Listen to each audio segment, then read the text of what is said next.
Shiva. Good afternoon, all. Good afternoon in Australia and good morning in India. AIBC acknowledges the traditional custodians of country throughout Australia and their connections to land, sea, and community. We pay our respects to their elders, past and present, and extend that respect to all Aboriginals and Torres Strait Islanders people today. A very warm welcome to Honourable Minister Alex Hawke, MP Minister for International Development and the Pacific, as well as Assistant Defence Minister. Mr. Vasan Srinivasan, AIBC Victoria Patron, Mr. Harman Singh from Morbanx Pty Limited, our sponsors today, Ravneet Pava, AIBC Victoria President, Manjeet Singh, AIBC Victoria Vice President, and to all our guests today. I'm Shiva Nankiolier, immediate past National Chair of AIBC, as well as the current Chair of AIBC Women in Business. It is indeed my privilege and pleasure to commence a very exciting and inspiring dialogue with Honourable Minister today, which I hope will move the dial in our Australia-India relationship and definitely in the bilateral space. The time is really good, the time is ripe, and the time is now. Established in 1986, the Australia-India Business Council was founded to foster a bilateral relationship between the two countries. And it is the only premier non-profit organization with a mission to promote trade dialogue and investment dialogue between India and Australia. In fact, it has been nurturing and maintaining a very close relationship between the two countries with federal and state government agencies, the diplomatic corporations and industry bodies. We have presence in both the countries, and as we know, Ravneet is more often in India rather than Australia, and these kind of relationships just make it so much easier and facilitate that closeness that is really required to take this relationship forward. The COVID period has certainly fast-tracked digitization, and AIBC has been on the front foot facilitating conversations on international investment, trade, and business, and development through a series of webinars such as the one we're having today. It is my privilege now to welcome warmly, not just our guests, but also introduce Ravneet Pava, AIBC Victoria President, to introduce the webinar where she'll give us an outline of what we are to expect today at this webinar. Over to you, Ravneet. Thank you, Shiva. Good afternoon, good morning, everyone. I start by acknowledging traditional custodians of the land we've gathered on today in every part of our nation in Australia. I pay my respects to elders past, present, and emerging for the hold of the memories through traditions, cultures, hopes of Aboriginal and Torres Strait Islanders people across our nations in Australia. It is my pleasure to welcome you all on this AIBC interactive webinar on international development. I would like to acknowledge the presence of Honourable Minister Alex Hawke, Minister for International Development and the Pacific and Assistant Defence Minister, in providing us insights on the developments in the line for the bilateral trade between countries. India and Australia are at a stage of a fantastic cooperation, a relationship, and a bilateral trade movement going forward. And I think in the presence of Minister that this would be an amazing time for us to strengthen our ties and to strengthen the bilateral relationship. I would like to also acknowledge our webinar sponsor, the Morbanx Private Limited, being represented by Mr. Harman Singh, who is the financial advisor of the company. Morbanx Private Limited is a leading finance company which helps with financing strategies, home and investment loans, and business equipment and vehicle financing. My dear friends, today's webinar will focus on discussions towards the government plans on international development and strengthening the bilateral trade between our countries. The keynote address will be given by the Honourable Minister Alex Hawke, which will be followed by a question and answer session moderated by Shiva, AIBC Women in Business Industry Chapter National Chair and the immediate past National Chair for AIBC. She's also the CEO of Sydney-based Multi-Connections Group, Australia's leading and largest multicultural and diaspora marketing agency. Shiba was appointed recently as the Global Vice President for Diversity and Inclusion by the prestigious International Advertising Association Global, IAA Global. Shiba is the CEO of Sydney-based company at the moment. We request you to put your questions in the Q&A section of the session. We will try to address the proposed questions given the time. I also acknowledge the presence of our patron, Mr. Vasan in Australia. Once again, welcome you all and please enjoy the session. Shiva? Thank you so much, Ravneet. That was excellent. It was a great roundup of what one is to expect from this really exciting webinar that we have planned today. It is indeed my privilege now to introduce Mr. Harman Singh from Morbanx Pty Limited. Harman is a very motivated Melbourne-based mortgage broker with over 10 years of experience in the finance industry. Harman's clients are quite often on the go, and they often share their greatest fears and vulnerabilities with him and the company. He enjoys using his knowledge and experience to empower his clients to have financial clarity, confidence, and control over their finances. Harman strives to help his clients achieve and exceed their financial goals, is very supportive, and always has his clients' best interests in front of mind. Thank you so much for being with us, Harman. Thank you for sponsoring this webinar. And over to you. If you could share some thoughts, that would be excellent. Thank you. Thank you so much. Good afternoon, ladies and gentlemen. My name is Harman. I'm here, honored to be here from Morbanx. Morbanx is a boutique finance, brokers, and wealth generation company based in Southeast Melbourne. We were incorporated back in 1999 by Mr. Andrew Larcombe. So we have seen pretty much every cycle of purchase and economy, gone through the dot-com bust to the new COVID normal. And our core philosophy always has been to have the best interests of the client in our hearts and our mind whenever we're doing a strategy session with the client. So we usually spend close to 4 to 6 hours with the client, sitting down, getting to know what they want to do, what they want to achieve in terms of buying the property, how they want to grow their wealth, where they want to invest. And we draft a blueprint from there on, and we take the journey with the client and keep emphasizing on reviews every 6 months to annually. And we have close to written $500 million in funding as of today.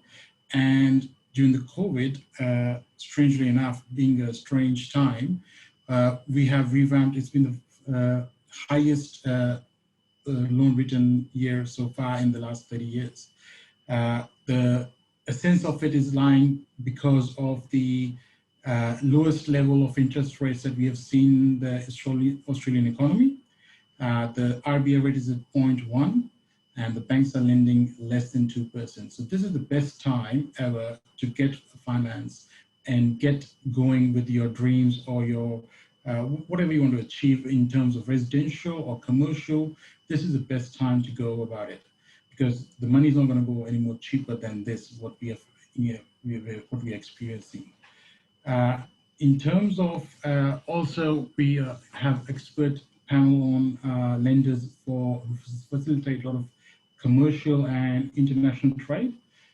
So being an export guarantee, a bond or LLC, we have a panel which solely and look after those clients for us. So we've been able to get a lot of Pacification clients who have business in Singapore and Hong Kong and Philippines and Vietnam to get those facilities. And at this stage that we are in, being COVID, the best option is to go via a broker, a mortgage broker, because we can present your scenario the best way to the lender. Every deal can be done. It's just about how you present it to the banks and who you present it to. So we believe in using our expertise to go and hit it once, rather than trying multiple banks and knocking the door and also impacting the credit file of the business that we want to do.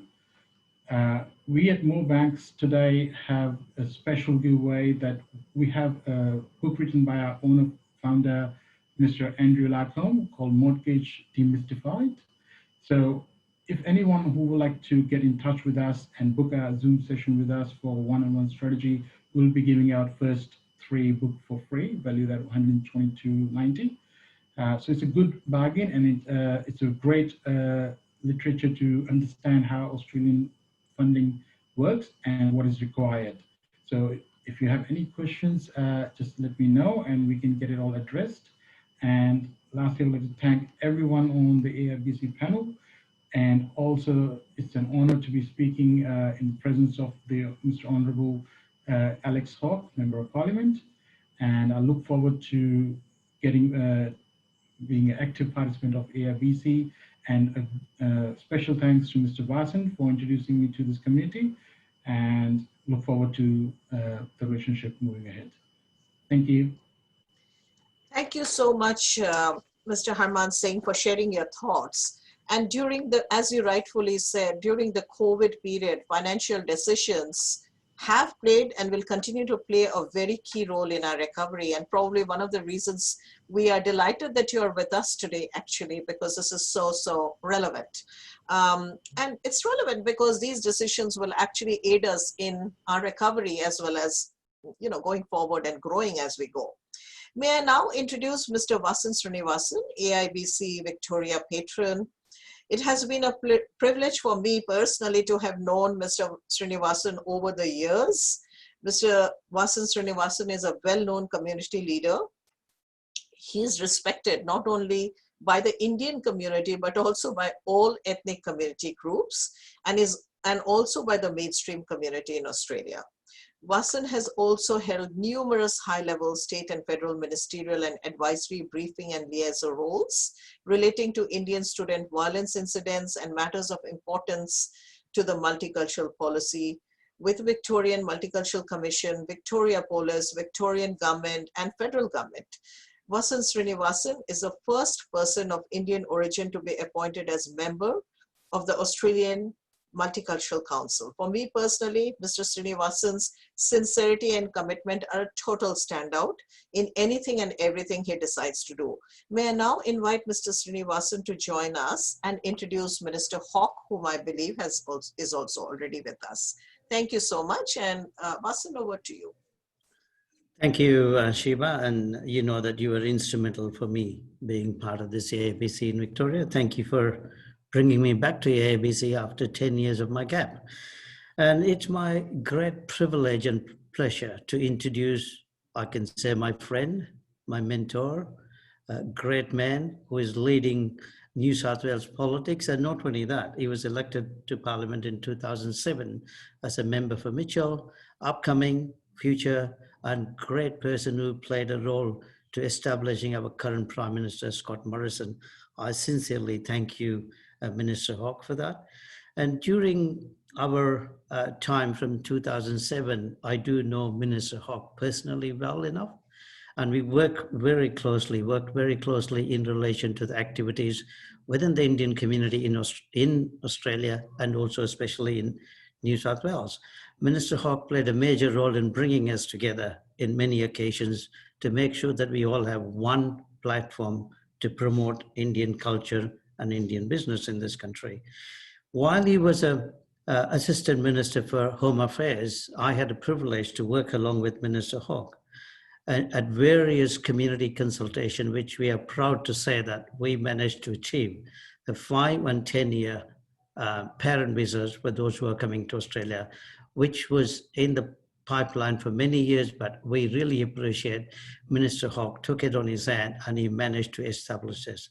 I say sincerely, thank you for your contribution to the society, and looking forward to working with you, Brother Alex Hawke, in the future. Thank you.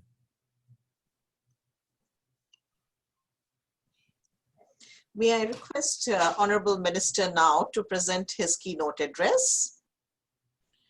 Thank you, and thank you, Vasan. I just adjusting settings here as we all do at the moment. So thank you for that opportunity. And look, thank you for the kind introduction as well. It's certainly true. We've known each other a long time. I've had the opportunity to work with a large part of the Indian diaspora here in Australia, in Sydney and Melbourne, you know, great communities, great people, you know, people who are certainly very proactive Australians, making, I think, a great contribution, but also helping us, you know, design policy and change things for the better in society. So I really appreciate the contribution that everybody here is making. And I know it's a difficult time during COVID, so I, you know, appreciate we've got this great opportunity today to talk a little bit about some pretty important topics like trade. And I want to thank the Australian Indian Business Council for organising the webinar. And, you know, there couldn't be a more important juncture really to think about our trading relationships, the importance of trade between a key partner like India, but also our regional trade. And certainly with everybody being unable to move around the world as people, we are more reliant than ever on the movement of goods and the international shipping and freight systems, you know, for all of our daily lives. It's trade is right in focus from the government's perspective. So I know there's a lot of people who work in trade on this webinar today, and I thank you for that, and are looking for the new and adapted and enhanced opportunities that will come from a significant global change like this pandemic. So I know you're all here to hear from the government a little bit about this, and it's sort of my pleasure to just brief you and provide any updates to your questions and comments as well. So thanks for the opportunity. I mean, first of all, I should say, of course, for everybody here, happy Diwali. You know, it's a great time. Certainly my street at home this week has had, you know, it's good for my kids. I've got 4 boys under 6, and I have to, you know, they say, oh, it's Christmas already, and I get to educate them that it is actually Diwali, and that's good for them to understand at a very young age about different religious traditions and different spiritual traditions. So, you know, but they still make the mistake every year at the moment, but they'll learn from me, and certainly from my community where we have a strong Australian Indian community in my electorate. You know, the firecrackers went off and the lights were everywhere on the weekend, and certainly it's a great time. And I know it's an important message of hope for people around the world at the moment. I think all humans are going through a pretty difficult experience this year. So, you know, we welcome Diwali as well. So thank you for that. Today, I want to touch on a little bit about what the government is doing in this space. You know, obviously with the pandemic affecting, as I said, the movement of people, we are certainly looking at our policy settings and our regional trade arrangements and our relations with foreign countries more than ever. And ironically, you know, the pandemic has certainly allowed us to have more contact with the international community. And one anecdote I provide for you is, as International Development Minister, I have had new groups start up, like Development Ministers Contact around the world. We're able to regularly meet and discuss development dollars and how they're spent and where they're spent and what we can do together and how we can learn from each other. And these sorts of contact groups at that level have been very, I think, very important. New relationships, you know, countries all over the world, bringing in, you know, European countries, American countries, ourselves, and the countries of our region. And that's in a way that probably wouldn't have occurred or been possible pre-COVID. So certainly there's lots of opportunities in different formats. I know a lot of other ministers having similar experiences.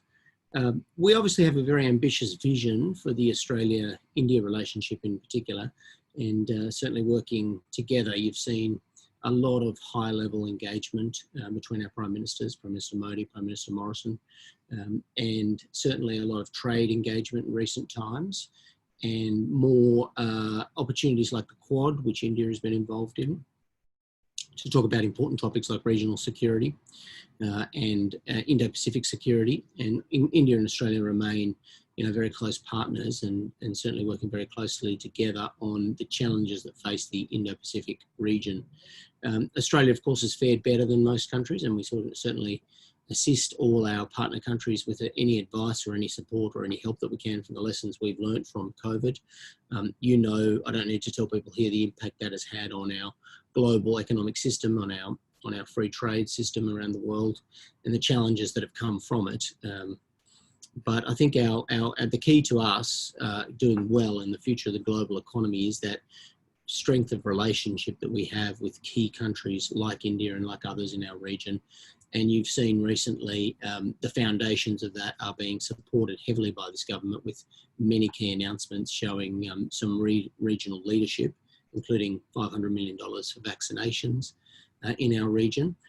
And certainly, you've seen over the weekend ASEAN announcements, some big ASEAN commitments to Southeast Asia, as well as vaccinations, development projects and other investments into countries' infrastructures that keeps our equities high and keeps our relationships high and keeps our ability to assist our neighbours very high as well. So you can see we're very committed. Obviously 2020 has been a very exciting year for the India-Australia relationship. We've had the elevation of our relationship to a comprehensive strategic partnership, which is the most significant level that we've ever had. And that means negotiations under that will go to all key areas like the economy, and obviously will enhance our ability to do more constructive work on the barriers to trade and obviously movement and cooperation in the future. It's not just a partnership, it's sort of an ambitious agenda that comes with it, with real initiatives under it. I don't know if you all know, but there's been, I think, 8 MOUs conducted this year with India under a whole range of initiatives in both sides of my portfolios. I'm in the foreign affairs and defence portfolios, but scientific initiatives, defence initiatives, technology initiatives, it's 8 MOUs. It's very significant. We would see that process continuing. And, certainly you've seen defence cooperation between, at an unprecedented level. I can tell you the Royal Australian Navy at India's invitation is participating in the Malabar security exercises this month alongside the Japan and the United States. And that's, new and very significant for our region. And I think, with the shared interests we have, with the shared interest in the upholding of the rules of the international order, you can see that relationship between Australia and India in the Indo-Pacific being quite critical to anchor those joint interests in the international order. And Malabar certainly is another example of us, and our preparedness to cooperate and work together in the interests of regional order and the international order.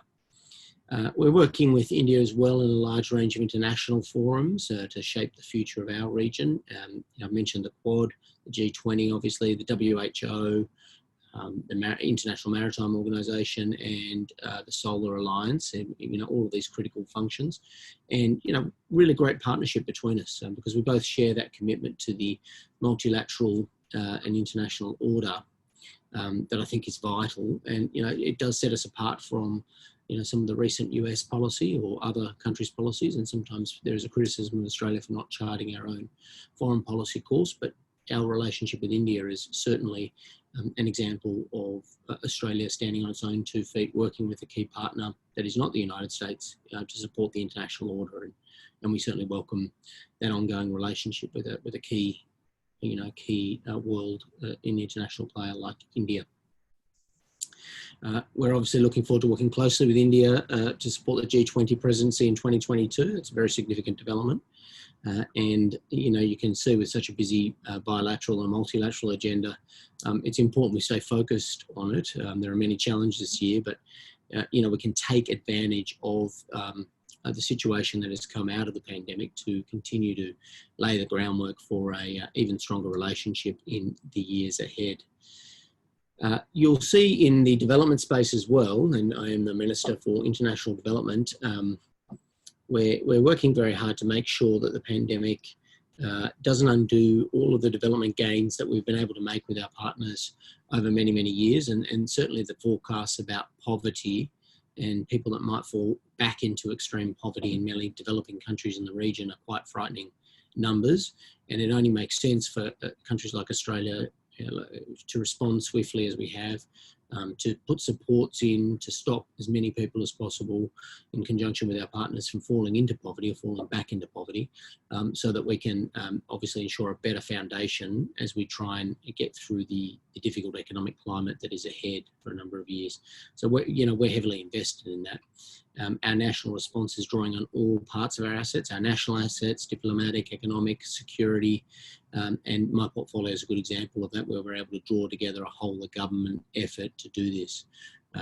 You've said about $840 million of new money there in this year's budget, the first of which was a $304.7 million package just to support Pacific countries with COVID impacts. So that's $304.7 million of new money.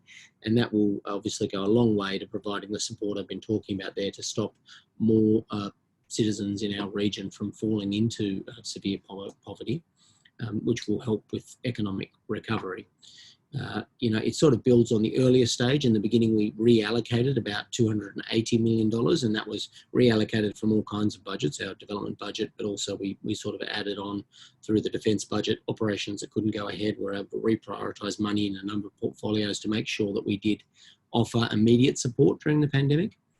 And now, as we move through this phase, we've got new money in our budget that was recently announced, new support, and as in on the weekend, obviously, new money. And that's on top of the work we did with supplying PPE, medical services, supporting health systems, humanitarian corridor that we worked up with the Pacific Islands Forum to provide humanitarian supplies and coordinate with the WHO and international partners. So you can see Australia is very serious about our commitment to supporting countries in our region. The Indo-Pacific is the focus of the government, and we've reoriented all our policy to make sure that that is our first priority in the world, and that we are putting in the support in place in a development sense to make sure that citizens in our region, we have the least harsh impact, and we're able to collectively recover, recognising that's in Australia's direct interest as well as a good thing to do for our region and showing regional leadership. We've also, importantly, I think, shown regional leadership, and the Prime Minister has led the charge internationally and here in our region on providing funding to allocate safe and reliable and effective vaccines for the populations of countries in Southeast Asia and the Pacific. And that is on top of the Gavi COVAX facility, the advanced market commitment. And, if you think about how much Australia is putting on the table and investing and putting forward for people, again, the relationships in our region will be, I think, forever strong when we show such regional leadership, and it's in our economic interests to ensure that the health impacts of the pandemic are limited and certainly recover as quickly as possible. It's only one thing we're doing. I mean, there is certainly other things, and the business community and the trade relationships play a critical role, and we have probably the biggest challenge there. And certainly, in the health sector, we've seen some of that, but in other economic sectors, you can see whole GDPs of countries cut by a quarter or a third because of the loss of tourism, or countries that rely, heavily on international student markets or other sorts of international cooperation like tourism and other movements, are certainly struggling, and we'll certainly have to find other ways to recover until we can get a return to normal in the international system. But Australia is heavily invested in the health race, and we're certainly working hard on the economic picture, including initiatives in the regional airline space, supporting regional airlines to have the resources they need to restart the movement of people. And you'll see some more announcements about that in the future. So while we're thinking about this issue in our region, I think we welcome, obviously, our Prime Minister's strong role in regional leadership, but also, Prime Minister Modi's role. He's done a great job in terms of leadership in our region and supporting countries in our region, and also in scaling up production of a potential vaccine within India. Very important, something that you've seen an announcement about here today in Australia and Victoria, with the production of a vaccine and the ability to make it work. Obviously, economic engagement will remain a big focus for our partnership with India, including trade, and for a good reason. You would know the two-way trade figures that have doubled almost in the last 5 years, and obviously our 8th largest trading partner, largest export market, and two-way goods and services. Sorry, 5th largest export market, I should say, and two-way goods and services, I think about $30 billion now. So, very significant growth is the key takeout there. And with India growing at about 15% over the last 5 years, we have to kind of continue to work very hard on what is next in the trading relationship with India to take advantage of that growth and the period that we see in India, where India is obviously modernising fully and will continue to do so. We have to be realistic, though, about the structural impacts of COVID on business and industries and economies. And that is something I'd urge all of us to do here. We have to resist, in my view, protectionism around the world, which is obviously going to slow the free trade and the global trading system at a time when it's under, extreme stress, although that is the instinct that many people here in Australia and the instinct that many in the global community have, is to reach for the protectionist toolkit, which can be very difficult for the global trade system. But Australia, of course, is a good partner, and those good relationships will make us, I think, heard and relevant in those discussions. And, we have to obviously support our Australian and Indian businesses who are looking to do business in both countries to continue to, be able to stimulate demand and underwrite the recovery. And you've seen some of the tax policies and the other measures we're taking here to incentivise business, but also trading businesses to be able to continue. You've seen our exports obviously continue through this period. We want to continue to provide our high quality goods and growth enabling services through to India from Australia. Obviously our expertise in mining and technology and other services. Infrastructure investment is another key area I hear a lot about in recent times. And our international exports of education have been well received, and obviously a well-formed industry in the Indian market, and well regarded, notwithstanding that we have a very serious challenge now in the coming year that the government is very aware of. There's also no denying the long-term structural drivers of India's growth, with the young population that you all know about. And again, that infrastructure and development and reform agenda, with services at the heart of it, will of course be very critical for Australia to play a key role in. You might know we're making progress on many of the parts of the trade and economic conversation between India and Australia. We've made progress in implementing 26 of the initiatives in the government's response to the India economic strategy. And Simon Birmingham led the Australia-India Business Exchange Trade Mission, 100 delegates there across 6 streams and 6 cities. That was very successful. We want to see more of those things when we're able to resume them. And we've obviously got a new consulate general in Kolkata. And I think that has helped connect a lot more Indian and Australian businesses as its remit. But I welcome your feedback when you have time about those issues and where else we can place assets to assist with that. We have so many things that are between our partnership, many of them you do know about, but the Strategic Research Fund I'd point to as well. It's our largest bilateral fund, 15 million over 4 years to 23-24. That's a good amount of money on this horizon, which combines our top research and medical and university facilities. So that'll be exciting as well. And, that'll obviously be something, it's successful, then, obviously build greater success in those critical areas. And that doesn't touch on the things we're doing in cyber and space and so many industries and new advanced manufacturing industries, which I won't go into today. Thinking about how detailed and how much there is to develop in this relationship, obviously, we want to leverage the diaspora here in Australia. Obviously the people who've got the links with existing business relationships, that is most important. The cultural business and people relations often drive the trade and investments. So it's very important that we work together to do that. And certainly the government will help support that process, because we need more Australian SMEs and up to the largest players to understand how to do business in India and how to deal with a wholly different system if they're to be successful. And obviously we need Indian businesses to have good access to the Australian market with friendly people who can enable that investment and access, given how much capital and investment is available in India. So, today I'm very happy to hear some of your thoughts and answer a few of your questions I know you want to ask, or discussion topics. I do think it has obviously been a very difficult year, but we think with the support we're putting in place, with the work Australia's done, we can support that economic recovery as we go. And certainly the relationship with India and Australia will be vital in our trading relationship going forward. And that growth that we're seeing out of India is something we really want to be a part of and see Indian and Australian businesses successfully partner on together, as well as the investment streams we've seen here in Australia. Some critical markets and critical things for us to focus on.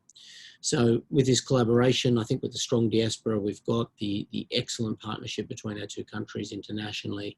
We've got every reason to pursue a strong and vibrant economic trade discussion moving forward. You can rest assured government ministers here in Canberra are pursuing that discussion. I know the states and the state offices that are here and that work through the Australian Embedded Business Council and other forums in Australia work very hard on these relationships, and we appreciate that. You know, there are so many states in India that it's good to have like relationships on trade and economic relationships, as well as the federal government and the Department of Foreign Affairs pursuing those relationships. And we welcome those investment conversations as government partners. But thank you for your time today, and I know you've got a lot to add as well, so I look forward to hearing from you as well. Thank you so much, Honourable Minister. Your thought-provoking address was certainly very, very welcome. And it is going to kickstart our thinking in terms of seeing how we can all and each of us contribute to the immense growth possibilities that this bilateral relationship has for us. And as you said, you know, just over the past 5 years, our two-way, you know, trade and investment has doubled. And I do believe, looking at the IES strategy 2035, we have an amazing positive future ahead of us. Thank you for sharing your thoughts with us today. I have been tasked to moderate a Q&A session today. So our attendees have been extremely engaged, and I have already a couple of questions in front of me, and I thought I might just start with a couple of them, and we'll see how we go with the time. And Manjeet, if we don't have enough time, we might just request you to you know, address them how we want to address them in your you know, sign-off address. So I can see the first question that I have in front of me is from Nandi Lakshmanan from La Trobe University. Is a manager international business development. And the question is for Honourable Minister, could you please outline Australia's key post-COVID strategy to regain international education market of Asia that is going to be different to other competing countries such as the US and UK, Canada, New Zealand, and Europe? So over to you, Minister, your thoughts on that?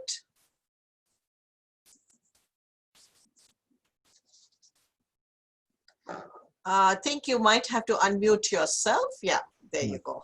Thank you. No, that's an important question. I appreciate it, first up, and I understand the importance of this. We've worked closely with the international student sector over many years, including in previous roles in immigration, so I certainly understand it very, very well. The government's very aware and conscious of the contribution that international education makes to our economy. From the beginning of the pandemic, we were aware of the deadlines. We obviously had a large student body here in Australia, as you know. We've done our best with that, and certainly we've been looking at these key deadlines coming up. I think you probably heard the Prime Minister after National Cabinet on Friday address this issue directly. So without repeating directly what he said, I would just summarise again that at the moment we're in these discussions not about the what or the why. We understand that. We want to resume international students coming to Australia as soon as possible. We know why. It's very important for the economy, very important for the exchange between countries and peoples, and great, export product for Australia and great internationally. Certainly a big income earner. So we understand all that. But the how is where we have landed with the states at the moment in some difficulty. Everybody here understands the situation in Australia and how difficult it's been with state borders. The practicalities of bringing in large numbers have been difficult for National Cabinet to resolve. However, we need to be as innovative as possible as we go forward on this about what cohorts can safely be brought. And, National Cabinet has several processes that have been publicly announced that will assist with this, including the grading of risk in various countries, and that is an important health process about identifying what kind of risk individual countries hold and what kind of systemic things we can do to enable that travel to occur.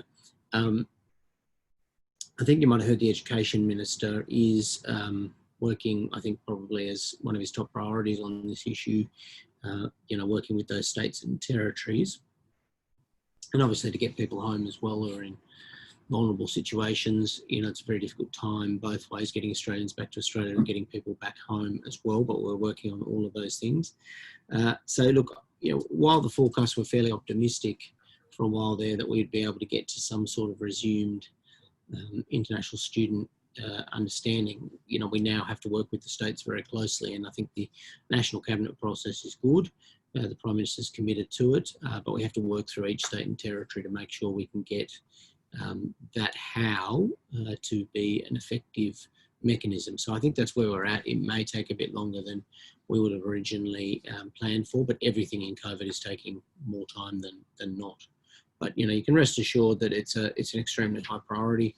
We understand the urgency, and we're going to have to work closely with the education sector and universities and health authorities, and obviously airlines, everybody involved in the process to make sure we can resume. And the competitive issue which you addressed there, I'll just say a brief word on as well. Given Australia's reputation and our place in COVID at the moment, some people early said, look, other countries are taking advantage. I think maybe that was true, but there are many students that have now landed in countries in Europe that are now having second waves, and students are stranded and they're going through difficulties, and I understand that reputationally and otherwise that's changed. So we've got to find a way to take account of our excellent, clean and safe reputation while not jeopardising the health experience here in Australia, and certainly either people coming or Australians either. So I think we can do that, but it's going to require more practical work. Thank you. Thank you, Minister. There's a second question, and that's also from the education area. And the question is posed by Anna Sirkowski of Queensland Department of Education. She's the international manager. She has the question she's broken up into a couple of things, a couple of sub-questions. Yes. So we just want to give her a quick overview. The first part is, will funding for education programs for Pacific nations include STEAM programs in the school sector? Second part is, will there be a focus on funding for early year programs for countries in the Pacific? The third part she asked is, can government education agencies assist in strengthening the Pacific nation systems? And finally, how can government education, I think that's about it. There are three parts to that. Over to you, Minister. Thank you. There's quite a lot of questions in there. Some of them are difficult issues. Obviously, in our region, education and skills is going to be a important issue in terms of keeping up attendance at schools and providing education and skills experience. Otherwise, you'll see a lot of people, as we talk about, lapsing into poverty, but lose their ability to go forward, and that so it's very important. Some of the work we've been doing in the Pacific, in particular, with the twinning of schools and those things, it's much more difficult now.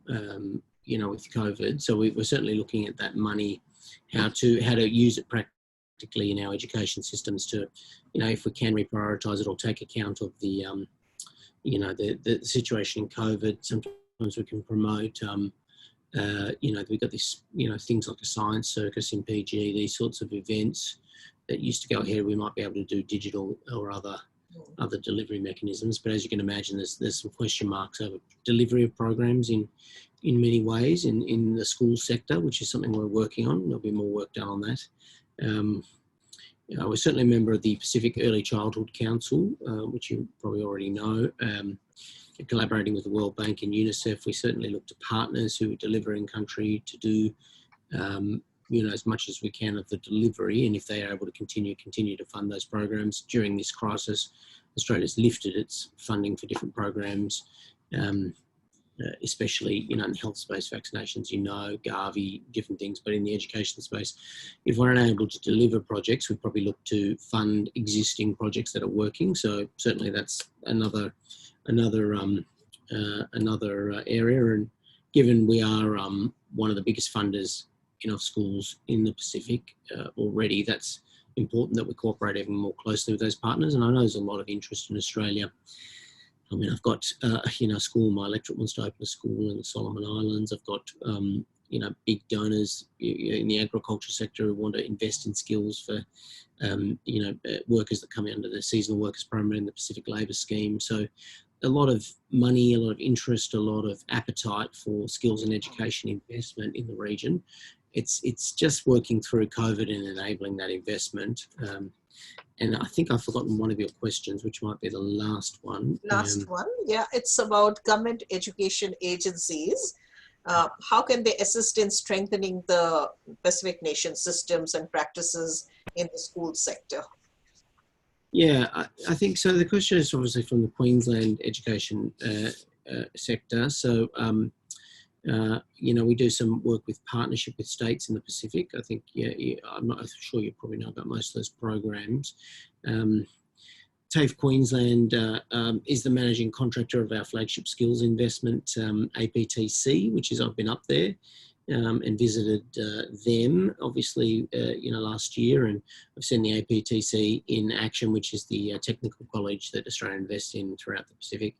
I obviously visited the one in Fiji and I think in Vanuatu as well. And, we see that as obviously a continuation of that relationship and expansion of that system. Prime Minister believes very strongly in that us providing real skills to people of the Pacific is the best investment that we can make in their futures. So it's certainly part of my remit to continue to do that, and obviously keep working closely with the Queensland system, especially the TAFE system there on the APCs. Okay, thank you so much. There's a question from Sandeep Soni, VXL Partners, is one of the directors there.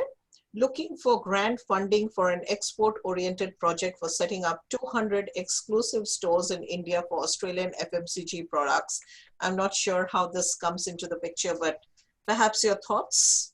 Well, obviously we have our export market development grant program, which is the best way you can go and go to Austrade. I mean, I think everybody here would be familiar with export market developments. My office can help you if you don't know about it. But I'm sure you've heard about it. But that's obviously our Australia's flagship way of having exports. So that's been successful over the years and some good investments. And certainly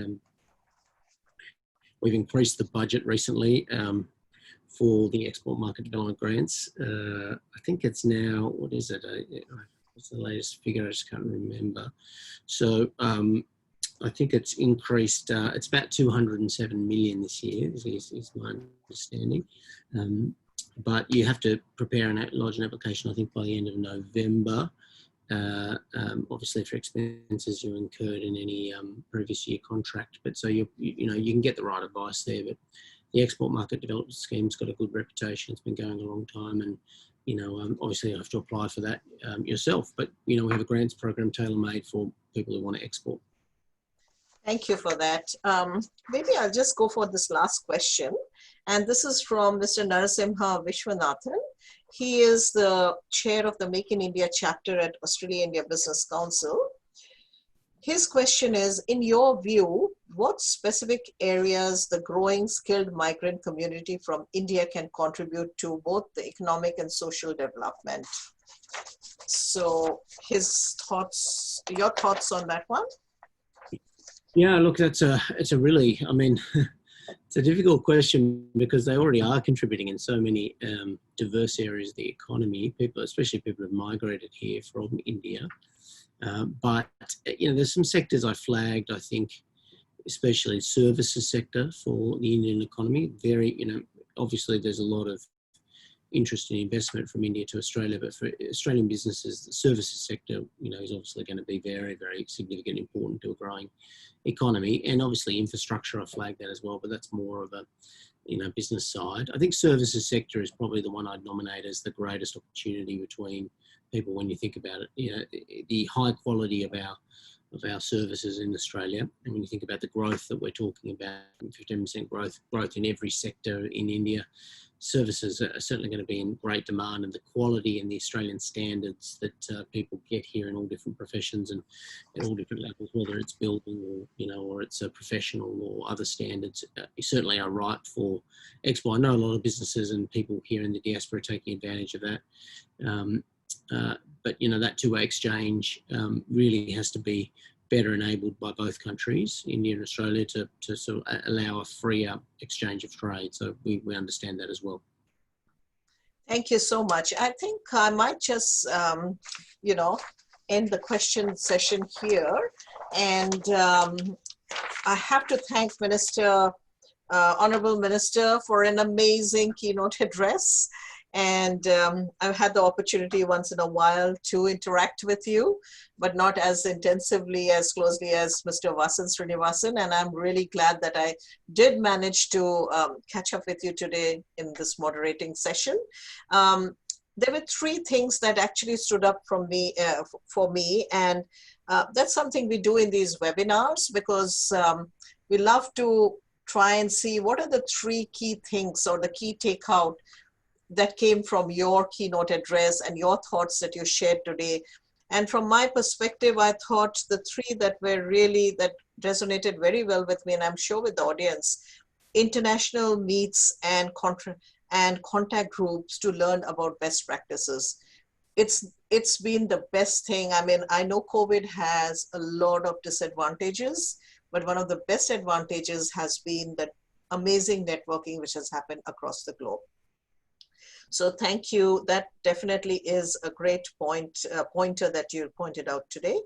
The Quad partnership is important, and I think it's we're gradually realizing as the world economics and the political scenarios, you know, panning out, this Quad partnership is going to become more and more important as we go forward.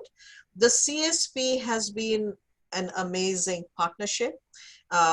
And I remember High Commissioner, His Excellency, Mr. Gitesh Sarma saying that, how can I, in my speech, define what this is? The possibilities are endless, absolutely endless, because it's a comprehensive strategic partnership. It can touch anything and everything. And it will definitely assist us in a more ambitious agenda going forward, especially with the 8 MOUs that were signed and which you also, you know, spoke about. So I think those were the three key takeaways, and there's no question, Minister, that your office and your policies have been making a great impact. A lot of us, and especially talking about the Indian diaspora, which I'm very proud to be a part of, and we know that your office has been doing some amazing work in the Indo-Pacific and with the Pacific nations too. And thank you for being with us. But I will now bring in Mr. Manjeet Singh. Manjeet is, again, been well known to me for over the years, and it's such a pleasure working with you, Manjeet. Manjeet is the AIBC Vice President, the Victoria Chapter Vice President. And over to you, Manjeet, to thank Minister and everyone else formally, and any other thoughts that you might like to share before we wrap up. Thank you so much, Shiva. We're so glad to have you always, especially today, moderating the session for us as well. And the best thing is we don't need to provide any notices there. So, namaste, everyone, and special thanks to the Minister. Very valuable insights during these critical times, especially. And happy Diwali, yes, to all of you once again. Again, special thanks to Harman, our sponsor. It's very important to have support from our sponsors for all our events. Please do contact them and do mention AIBC for a unique trade offer. All our sponsors are keen to do so. I must say, I would like to thank Jim, who is our national chair, and the national team, who are leading AIBC so well. And coming down to more local, Ravneet, our Victorian president, from day one, I can see the growth. Thanks for her passion. And our dear patron, Mr. Vasan, I don't think I need to add anything. We all know him very well. And again, thank you for your ongoing support, especially with the events during these, again, the critical times when we find any excuse not to perform. And again, I would also say the backbone of all our events, Wendy, Karishma, and Vishal, we have them there. We just can't thank the team enough for all their effort and for weeks and weeks. So thank you again. And if I can always say in my vote of thanks, I really like to acknowledge our members of AIBC, existing members. You drive us, so it's very important that we just so we value you, and we look forward to more referrals, more engagement. The bigger we get, the better it gets for everyone. And if I can also say that I'm not sure if everyone's aware about the AIBC website's new development, and especially the digital exchange forum, which is available there for all our AIBC members. And that's a great platform. This is where the policies then start delivering some tangible results, and that's where this comes in. And anyone who's listening, or if anyone you believe should be a member of AIBC, please ask them to visit our website, aibc.org.au. It's a very seamless process, and you can join online now. And I think one important one, which I must say, is many would not be able to join us today at this moment to witness this event. So there will be a recap of the whole event on our social media platform, so you can view it later. There might be questions around it. We have put in the chat the Secretariat's email address. Please do share, and they will be responded accordingly. And now, if I can have our upcoming events, there's many there, and we have some very good ones, which do deliver a lot of value. And there's one here we have, which is on the 26th of November, which is our Agri-Business Industry chapter. I won't go into the detail, but certain things is the date. So, it's upcoming agribusiness. Please do visit our social media and do have a look at this one. There's another one coming up, which is a great one, which is Make in India. And we all know how much the drive is there. The International Trade Minister just spoke about, and how Mr. Modi, is doing so well with this Make in India, making it convenient to do trade. So this is on 4th of December. So please do save these dates. And there's another one coming up, which is again in December, on the 10th of December. And this is the skills development one. Now, I can't insist enough, that do attend these, do share these with the relevant people. And then all these speakers, they have so much vast experience, and they want to mentor. They want us to grow in this space. So please do share. This is again in December, 10th of December. And I'm sure I can add one more event which is coming up. There you go. Yes, we all know healthcare's importance right now. And this is from our healthcare chapter. And again, this one is in December. And we've got a great sponsor there as well. So all the queries can go to our secretariat, and the email address is up there. All events are on Facebook, LinkedIn, all our social media. And if we go to the one, there's a very special event, which is our Perth chapter event. And that is going to be what we call the COVID normal now. The first event in person, what I would say. We can't wait for these in-person events. We love online. It does give us all an exposure, but the human touch is very important.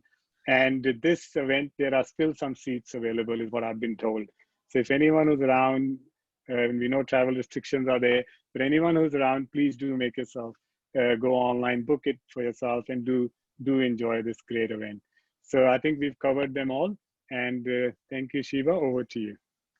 Thank you so much, Manjeet. That is a fantastic roundup of all the events that are going to be happening. As I said, AIBC is a very vibrant organization. You just have to go to the social media to see what we are about. We have some amazing, folks who have joined us. With Vasan Srinivasan, we are indeed delighted when he actually decided to join us as a patron. in Victoria. We can absolutely see how the landscape is changing. Ravneet being in India is actually a huge advantage for AIBC as well as for Australia, for the Australia relationship, because, you know, we talk about Australia-India business relationship. It's not just the Australia relationship.